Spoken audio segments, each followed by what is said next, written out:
एक बहुत ही प्रसिद्ध कहानी है। एक राजा ने अपने सारे बुद्धिमान मंत्रियों को बुलाया और उससे कहा, मैं कुछ ऐसा सूत्र चाहता हूँ जो छोटा हो। बड़े शास्त्र नहीं चाहिए मुझे, क्योंकि बड़े शास्त्र पढ़ने की फुर्सत भी नहीं है। वह एक ऐसा सूत्र हो जो एक वचन में पूरा हो जाए और जो हर घड़ी में काम आए। दुख हो या सुख, जीत हो या हार, जीवन हो या मृत्यु, सब में काम आए। तो तुम लोग ऐसा सूत्र खोज लाओ।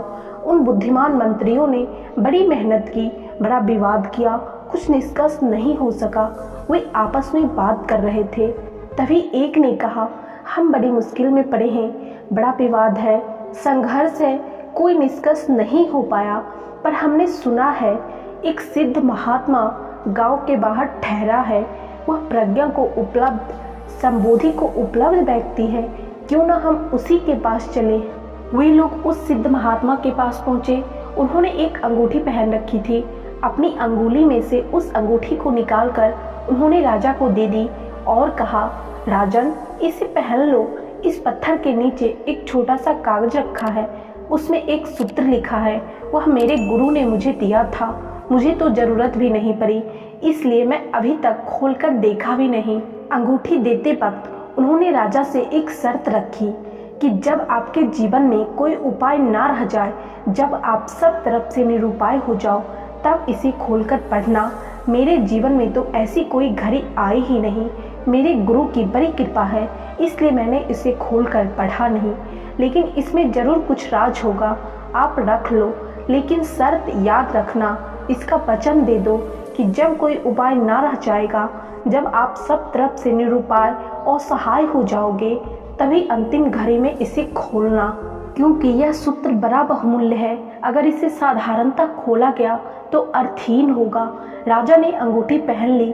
बरसों बीत गए, कई बार जिज्ञासा भी हुई। फिर सोचा कि कहीं खराब ना हो जाए। फिर काफी वर्षों बाद एक युद्ध हुआ जिसमें राजा हार गया और दुश्मन जीत गया। उसके राज्य को हड़प लिया गया। वह राजा एक घोड़े पर सवार होकर भागा अपनी जान बचाने के लिए। राज्य तो गया, संगी साथी गए, दोस्त गए, परिवार सब छूट गए। 2-4 सैनिक और रक्षक उसके साथ थे, वे भी धीरे धीरे हट गए, क्योंकि अब कुछ बचा ही नहीं था। तो रक्षा करने का भी कोई सवाल ही नहीं था। दुश्मन उस राजा का पीछा कर रहा था। तो राजा एक पहाड़ी से होकर भागा जा रहा था। उसके पीछे घोड़े की आवाजें आ रही थी, टापें सुनाई दे रही थी, प्राण संकट में थे।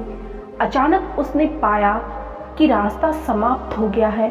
आगे तो भयंकर गड्ढा है, वह लौट भी नहीं सकता था। एक पल के लिए राजा स्तब्ध खड़ा रह गया कि अब वह क्या करे। जब राजा को लगा कि वह सब तरफ से निरुपाय और असहाय हो गया है, तब उसे उस महात्मा के द्वारा दी हुई उस अंगूठी की याद आई। उसने अंगूठी खोली, पत्थर हटाया, उसमें से कागज निकला। उसमें एक छोटा सा वचन लिखा था, यह भी बीत जाएगा। सूत्र पढ़ते ही उस सम्राट के चेहरे पर मुस्कुराहट आ गई। उसके चेहरे पर एक बात का ख्याल आया, सब तो बीत गया, मैं राजा ना रहा, मेरा साम्राज्य गया, सुख बीत गया। जब सुख बीत जाता है तो दुख भी स्थिर नहीं हो सकता। शायद सूत्र ठीक कहता है, अब करने को कुछ भी नहीं है। लेकिन सूत्र ने उसके भीतर कोई सोया तार छेद दिया, कोई साथ छेड़ दिया। यह भी बीत जाएगा। ऐसा बोध होते ही जैसे सपना टूट गया।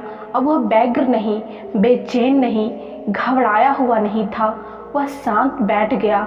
संयोग की बात थी, थोड़ी देर तक घोड़े की टाप सुनाई देती रही, फिर टाप बंद हो गई। शायद सैनिक किसी दूसरे रास्ते पर मुड़ गए। घना जंगल और बीहर पहाड़ में उन्हें पता नहीं चला कि राजा किस तरफ गया है। धीरे धीरे घोड़े की टाप दूर हो गई। अंगूठी उसने वापस पहन ली। कुछ दिनों बाद दोबारा उसने अपने मित्रों को वापस इकट्ठा कर लिया। फिर उसने वापस अपने दुश्मन पर हमला किया, पुनः जीत हासिल की, फिर अपने सिंहासन पर बैठ गया। जब सम्राट अपने सिंहासन पर बैठा तो बड़ा आनंदित हो रहा था। तभी उसे फिर पुनः उस अंगूठी की याद आई। उसने अंगूठी खोली, कागज को पढ़ा, फिर मुस्कुराया। दोबारा सारा आनंद, विजयी का उल्लास, विजयी का दंभ सब विदा हो गया। उसके बाजीरों ने पूछा, आप बड़े प्रसन्न थे, अब एकदम शांत हो गए, क्या बात है?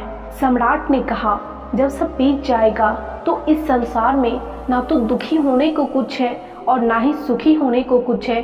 जो चीज़ें तुम्हें लगती है कि बीत जाएगी, उसे याद रखना। अगर यह सूत्र पकड़ में आ जाए तो और क्या चाहिए, तुम्हारी पकड़ ढीली होने लगेगी। तुम धीरे धीरे अपने को उन सब चीज़ों से दूर पाने लगोगे जो चीज़ें बीत जाएगी। क्या अकरना, कैसा गर्व, किस बात के लिए इठलाना, सब बीत जाएगा। यह सब बीत जाएगा। यह जवानी, यह 2 दिन की इठलाहट, यह 2 दिन के लिए तितलियों जैसे पंख, यह सब बीत जाएंगे।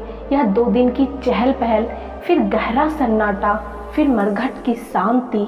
दोस्तों, इस कहानी से आपको क्या सीखने को मिली, कमेंट करके ज़रूर बताइएगा।